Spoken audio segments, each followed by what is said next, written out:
নমস্কার বন্ধুরা, আমি প্রিয়াঙ্কা। আজ আমরা এমন একটি বিষয়ে আলোচনা করব যা আমাদের দৈনন্দিন জীবনে খুব গুরুত্বপূর্ণ। আচ্ছা, কখনো কি পুরনো বিষয় নতুন বিষয় শিখতে বাধা দিচ্ছে বা নতুন বিষয় পুরনো বিষয়কে ভুলিয়ে দিচ্ছে? এটা হলো interference. Proactive interference versus retroactive interference.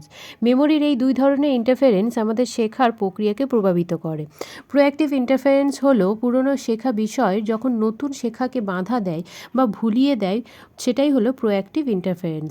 উদাহরণ হিসেবে বলা যায়, মোবাইলের পুরনো নম্বর নতুন নম্বরকে মনে রাখতে বাধা দেয়, কারণ মেমোরিতে পুরনো নম্বরটি গেঁথে রয়েছে আর নতুন নম্বরকে মনে করতে বাধা দেয়।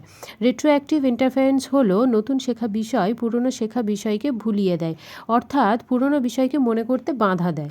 আমরা নতুন কোনো চ্যাপ্টার পড়লে পরের দিন পুরনো চ্যাপ্টারের অনেক বিষয় ভুলে গিয়েছি বলে মনে হয়। এক্ষেত্রে নতুন শেখা বিষয় পুরনো তথ্যকে মনে করতে বাধা দেয়।